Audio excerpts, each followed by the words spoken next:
El camino del cielo allanado, del Padre Pinamonti. Lectura 1. El primer obstáculo para la salvación es la languidez de la fe.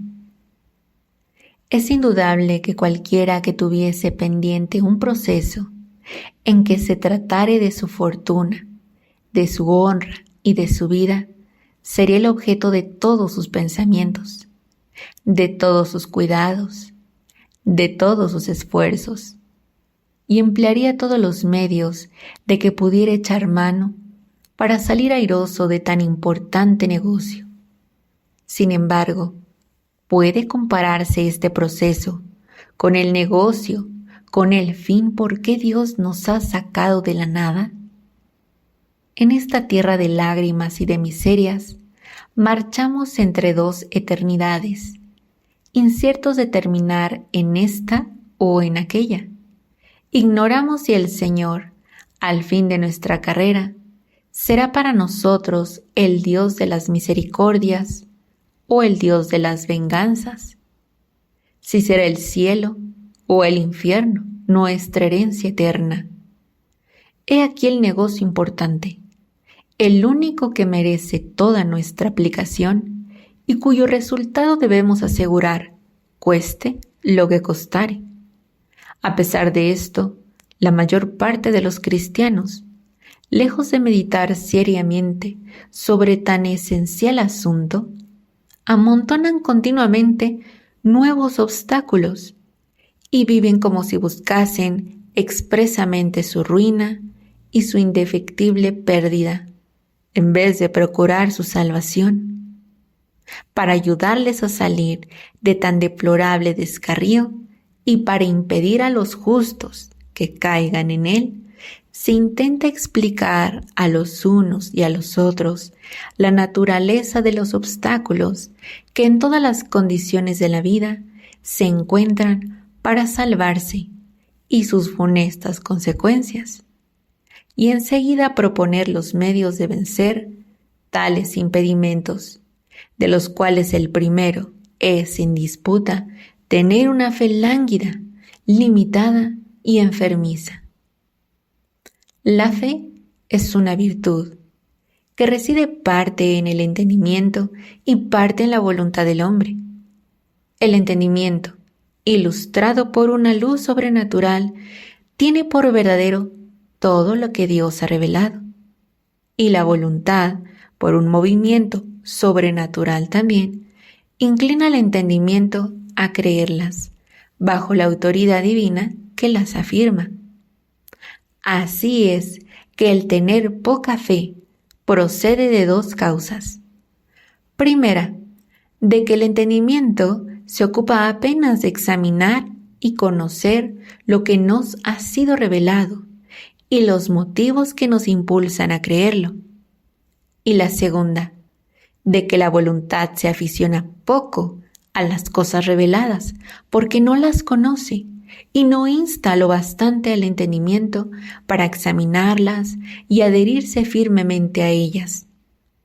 En efecto, muchos son los cristianos que se llaman fieles, más bien por haber tenido la inapreciable dicha de haber nacido dentro del cristianismo que por estar unidos de corazón y de espíritu a su religión.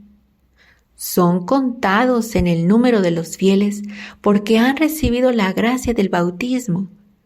Pero, ¿piensan alguna vez en la grandiosidad de nuestros misterios? ¿Fijan su atención en las inmensas ventajas del catolicismo sobre todas las otras doctrinas? Su vida es tan poco conforme con las máximas del Evangelio que difícilmente puede distinguirse de la de los infieles. Podría decírseles muy bien con el profeta Isaías: ¿qué hacéis aquí?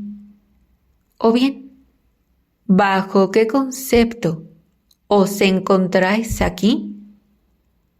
Vos, a quien veo en el seno de la iglesia, con los verdaderos fieles, ¿qué sois? ¿Por qué nada se observa en vos de cristiano sino el nombre.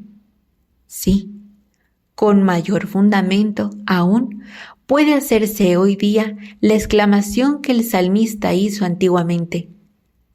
¿Cómo se ha debilitado la verdad entre los hijos de los hombres? Aquellos en quienes se encuentra solo la poseen de una manera muy imperfecta. Es como una luz confusa y semejante a la de aquel ciego de que habla el Evangelio. Veo andar los hombres como si fuesen árboles.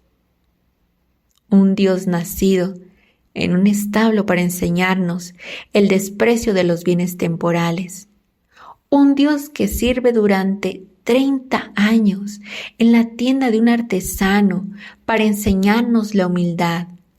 Un Dios que recorre la Palestina sufriendo toda clase de fatigas y de trabajos para enseñarnos el camino del cielo. Un Dios que muere clavado en una cruz para destruir el pecado e inspirarnos todo el horror que se merece. Todo esto nos causa muy poca impresión. Se admira el espectáculo de Séneca, que muere recitando las máximas de su filosofía. Se entusiasma cualquiera por la celebrada acción de Trajano, que con su manto real cubre las heridas de sus soldados. Pero se oyen con indiferencia las máximas de todo un Dios crucificado. Se escucha con frialdad la narración de los acerbos tormentos que padeció para curar las llagas de nuestras almas. Oh, cuánto se ha debilitado la fe entre los hijos de los hombres. Pero la fe ha disminuido, no tan solo como regla de nuestras creencias, sino y principalmente como regla de nuestras costumbres. Muchos son los cristianos que reconocen a Jesucristo por su Maestro, y sin embargo su conducta está muy distante de conformarse con su enseñanza.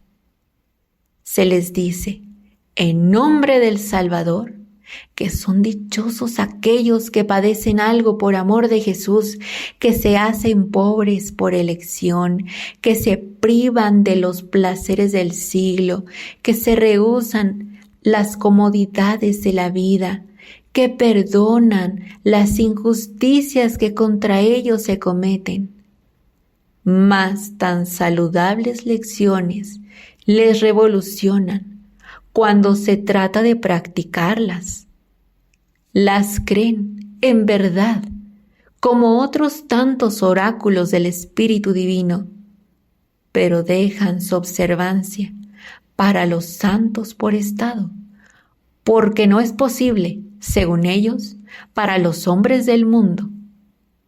Con tan insensata interpretación se pretende tener derecho para sustraerse impunemente a las leyes del Evangelio. ¡Ah! ¿Cómo puede definirse esta especie de cristianos? ¿Cuál es la naturaleza de su fe? Es una mezcla de creencia y de incredulidad. Es un estado quimérico en que no se hallan acordes consigo mismos. Creen bajo la autoridad divina cosas incomprensibles al espíritu humano. Y desde el punto que esta misma autoridad les manda practicar el bien y alejarse del mal, la rechazan, la abandonan. Lectura 2. Es muy perjudicial para salvarse la languidez de la fe. No es fácil expresar los males que causa al cristiano una fe lánguida. Solo diremos que es el principal motivo de la pérdida de una infinidad de almas, porque ninguno de ellos reflexiona, perecerán eternamente. ¿No dice el santo Job que aquellos de quienes habla perecerán eternamente porque no creen, sino que dice que perecerán para siempre porque no fijan su atención en aquello que creen. Los impios, que confiesan su locura, movidos por el Espíritu Santo, no se acusan de no haber creído, sino que se reprochan haberse extraviado del camino de la verdad. Para entrar acerca de este punto, en pormenores que sean instructivos, es necesario demostrar que una fe lánguida arrastra a la pérdida de todas las virtudes y abandonarse a toda clase de vicios. En efecto, se debe hoy día a la languidez de la fe esta falta de carácter y de ese rico fondo de virtudes heroicas tan comunes entre los primeros fieles.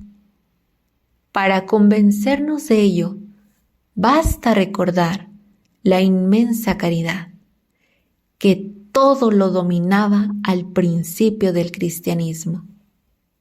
El ejemplo de esta virtud será bastante para hacernos juzgar del mérito de todas las demás, que son sus compañeras.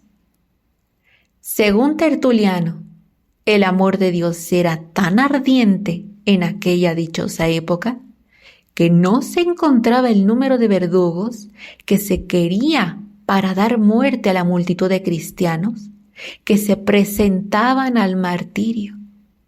Esto escribían, llenos de admiración, Antonino, procónsul de Asia, y Tiberio, gobernador de Palestina, a los emperadores Adriano y Trajano. Tampoco tenía límites el amor al prójimo. Dice San Clemente que un crecido número de fieles que había conocido, después de haber distribuido todos sus bienes a los pobres, se vendieron ellos mismos a fin de tener algo más que dar a sus hermanos. Esos prodigios de virtud ya no se encuentran actualmente. Y la causa fundamental de tan triste cambio consiste en la alteración de la fe. Si un árbol es cortado por la cima, ordinariamente se forma aún más frondoso. Pero si se corta de raíz, de tal manera que ésta quede muy debilitada, sus ramas languidecen muy pronto. La fe es respecto del alma cristiana, lo que la raíz respecto del árbol, el principio de la vida. Por esto, el Espíritu Santo la llama raíz de la inmortalidad. Si el cristiano vive, vive de la fe. Si le atacan las potestades del infierno, triunfa de sus esfuerzos por la fe. Si alguna vez es vencido por los falsos atractivos del pecado, en la fe haya motivos para retornar a Dios por medio de la penitencia. Con la ayuda de la fe, por fin adquiere todas las virtudes. Poned todo el cuidado, dice el apóstol San Pedro, para juntar a vuestra fe la virtud, a la virtud la ciencia, a la ciencia la templanza, a la templanza la paciencia, a la paciencia la piedad, a la piedad el amor de vuestros hermanos, y al amor de vuestros hermanos la caridad. Al contrario, arrancad la fe, esta saludable raíz, todo el fruto de la vida cesará. Dejadla debilitar, todas las virtudes cristianas se enfermarán también y aún morirán insensiblemente. La languidez de la fe va seguida de otro mal, más grande aún que el de que acabamos de hablar. Tan deplorable cáncer procede de que el cristiano, que casi ha perdido la fe, es el juguete y la víctima de todas las pasiones de su corazón. Cuando San Pedro, marchando sobre las olas, sintió que empezaban a ceder bajo sus pies, lo atribuyó a los vientos impetuosos que le levantaban. Pero Jesucristo le hizo comprender y le reprochó que su poca fe era la única causa de tal mudanza. Esto mismo sucede a nosotros. Guardadas las debidas proporciones, echamos la culpa de nuestras faltas a la violencia de las tentaciones. Y lo cierto es que debemos imputarlas a nuestra falta de fe. Este es el origen de las miserias y desórdenes que actualmente presenciamos en el cristianismo. El ejemplo de nuestros padres, tan arreglados en sus costumbres, tan santos, tan fervorosos, es una prueba sensible de esta verdad. En efecto, si el cristiano no cubriese su vista con un denso velo, ¿podría ser jamás su vida un tejido de iniquidades? Ha sido educado en el seno de una religión cuyas máximas le han sido inculcadas con muchísima frecuencia. Sabe que el pecado es una injuria enorme a la majestad divina y, de consiguiente, el mayor de todos los males. Sabe que la vida de un Dios ha sido sacrificada para reparar ese mal, en algún modo infinito, y que toda una eternidad de espantosos suplicios es el inevitable castigo. Sabe que el Evangelio le obliga a creer firmemente estas verdades. ¿Dónde está pues su fe cuando por su conducta demuestra tener ideas tan diferentes del pecado que le llaman ligereza disculpable, fragilidad, una bagatela, que se vanagloria de él, que arrastra torpemente a otros, que se bebe la iniquidad como el agua, para valerme de la expresión de la Escritura? Es verdad que no todos llegan a tales extremos, pero vives como si ignorasen completamente la enormidad y la pena del pecado, pero temen cometer el uno y poco se preocupan, al parecer, de correr los peligros de la otra. Después de haber caído sin oponer resistencia en faltas graves, pasan meses y tal vez años enteros en tal estado, sin la menor inquietud. Multiplican de un modo asombroso el número de sus pecados, sin imaginar siquiera que la muerte, cuya hora ignoran, puede sorprenderles y precipitarles en el fuego eterno. Son, pues, estos hijos de la luz, como llama el apóstol a todos los fieles. Son discípulos, hermanos, coherederos de Jesucristo, los hijos de los santos, los sucesores de tantos mártires que prefirieron dar su vida antes que conservarla por medio de un solo pecado. Tales son las precisas consecuencias de la debilitación de la fe. Parece que nos acercamos a esos tiempos desgraciados de los cuales decía el Salvador que apenas se hallarían los vestigios del Evangelio. Es tan espantoso letargo de una creencia casi muerta. ¡Cuál fácil es el espíritu del error arrebatar a Jesucristo, un sinnúmero de almas para cuya salvación tanto ha padecido!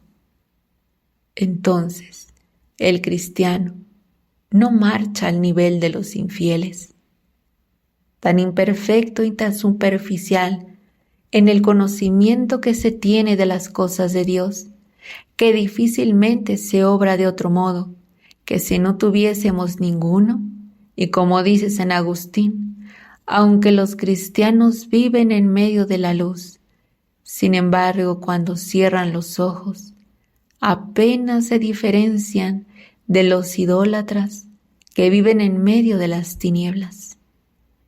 ¿De qué sirve a un insensato poseer bienes inmensos, no pudiendo comprar con ellos la sabiduría? ¿De qué nos sirve tener el inapreciable tesoro de la fe, puesto que lo ocultamos en vez de ponerlo a lucro para adquirir la vida eterna? Sirve para hacernos cada día más culpables a los ojos de Jesucristo, que nos la ha confiado con preferencia a tantas otras naciones que no han recibido tan grande beneficio.